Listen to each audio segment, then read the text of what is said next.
প্রিয় আনন্দবন দর্শক শুভেচ্ছা নেবেন। আমাদের আজকের অতিথি অভিনয় শিল্পী, উপস্থাপক, নৃত্যশিল্পী মিম চৌধুরী, যিনি ইতিমধ্যে অভিনয় করে নিজের জাত চিনিয়েছেন। সেই অভিনেত্রী মিম চৌধুরীর সাথে কথা বলবো তার সমসাময়িক বিষয় নিয়ে।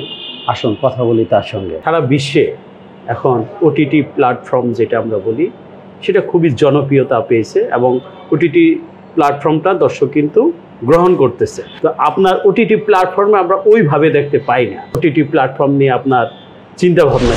আপনি যদি আমাদের চ্যানেলে নতুন হয়ে থাকেন তাহলে নতুন নতুন ভিডিও পেতে চ্যানেলটি সাবস্ক্রাইব করুন আর সেই সাথে বেল আইকনটি চাপুন। ওটিটি প্ল্যাটফর্মগুলোতে ভীষণ ভালো ভালো কাজ হচ্ছে, ডিরেক্টরস, আর্টিস্ট, স্ক্রিপ্ট সব মিলে দারুণ দারুণ কাজ। আমি ভীষণ এনজয় করি। আমার এখনও সৌভাগ্য হয়নি কোনো ওটিটি প্ল্যাটফর্মে কোনো কন্টেন্টে কাজ করার, কিন্তু I am looking forward to it. আমি চাই কাজ করতে, কারণ ভালো কাজে এর সাথে কে না চাইবে সংযুক্ত থাকতে। আচ্ছা, হয়নি কেন? কারণ ক্যারিয়ারের বয়স তো এক যুগ প্রায়, হ্যাঁ, তো হয়নি কেন? অনেকেই কিন্তু আপনার সমসাময়িক অনেকেই কিন্তু কাজ করছেন, আপনার হয়নি কেন? আমার হয়নি কারণ আমার ক্যারিয়ারের টাইমলাইন যদি এক যুগ হয়ে থাকে তার মধ্যে আমি 4 বছর গ্যাপ দিয়েছি। 4 বছর যখন গ্যাপ দেই তখন আমি পুরোপুরি ইন্ডাস্ট্রি, অভিনয় জগৎ সব কিছু থেকেই বাইরে ছিলাম। পরবর্তীতে আবার যখন আসার পরে মনে হয়েছে যে এখন আমি এতটা কনফিডেন্ট না যে আমি ওটিটি প্ল্যাটফর্মের মতো একটা জায়গা অথবা বড় পর্দায় যেটা হচ্ছে সিনেমা, এগুলোতে কাজ করতে পারবো। যেহেতু অনেকটা লম্বা সময় আমি ইন্ডাস্ট্রির বাইরে ছিলাম, প্র্যাকটিসের বাইরে ছিলাম, অ্যাক্টিংয়ের বাইরে ছিলাম। এখন আমি যেটা করছি, নিজের অ্যাক্টিংটাকে আরও ধারালো করার চেষ্টা করছি। নিজের তলোয়ার আরেকটু ধার হলে তারপরে হয়তো বা ভবিষ্যতে রণক্ষেত্রে নামবো।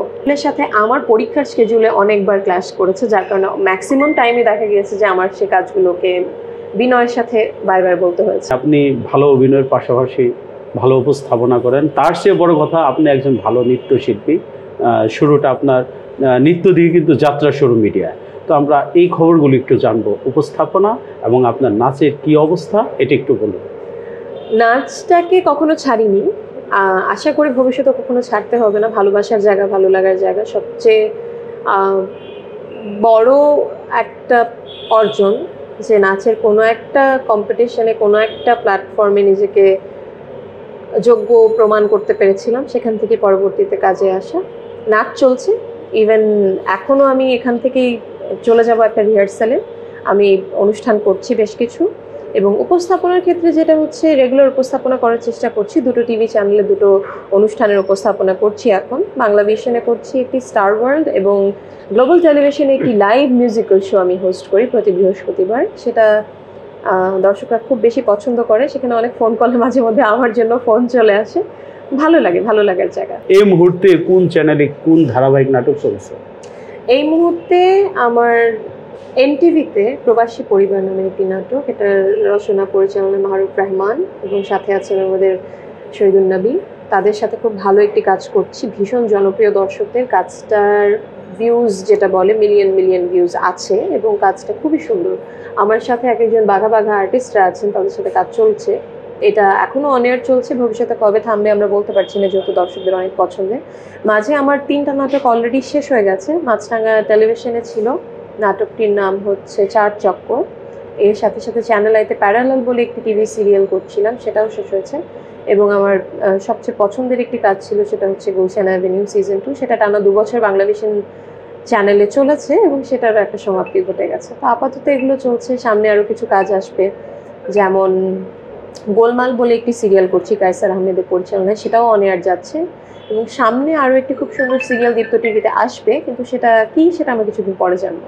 শিল্পী তারকাদের একটি বড় স্বপ্ন থাকে বড় পর্দায় নিজেকে উপস্থাপন করা। তো এখান থেকে বাদ পড়েনি মিম চৌধুরী। আমরা জানি মিমও একটি কাজ করেছিলেন, সেটা হয়তো 2014 সাল নাগাদ। এরপরে কেন তাকে আর বড় পর্দায় দেখা যায়নি?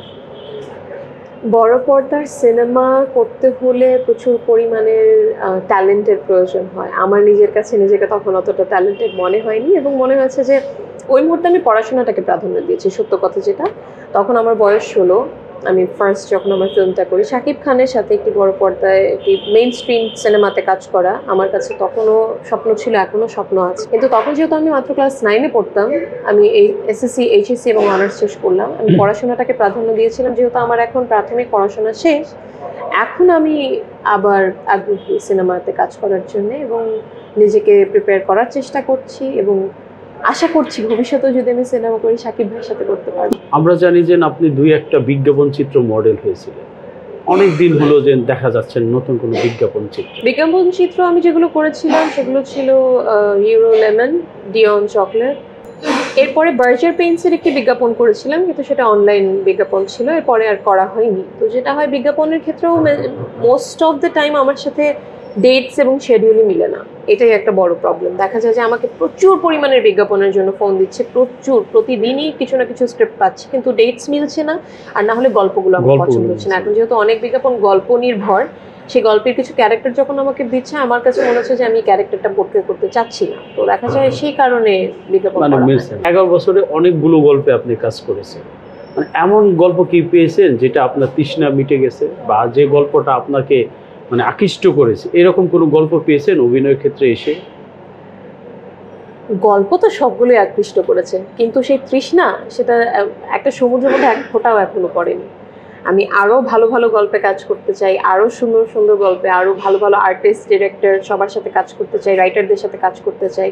কারণ আমার কাছে এখন যতটা ক্ষুধা বাড়ছে, আগে কতটা ছিল আমি জানি, কিন্তু এখন আমি বুঝতে পারি যে কাজ করার ক্ষেত্রে, ভালো কাজ করার ক্ষেত্রে আমার ক্ষুধাটা বহুগুণ বেড়েছে। তো কাজের ক্ষেত্রে কোন বিষয়গুলোকে বেশি প্রাধান্য দিয়ে থাকেন? প্রথমত প্রাধান্য দিই গল্প, দ্বিতীয়ত প্রাধান্য দিই আমাদের নির্মাতা।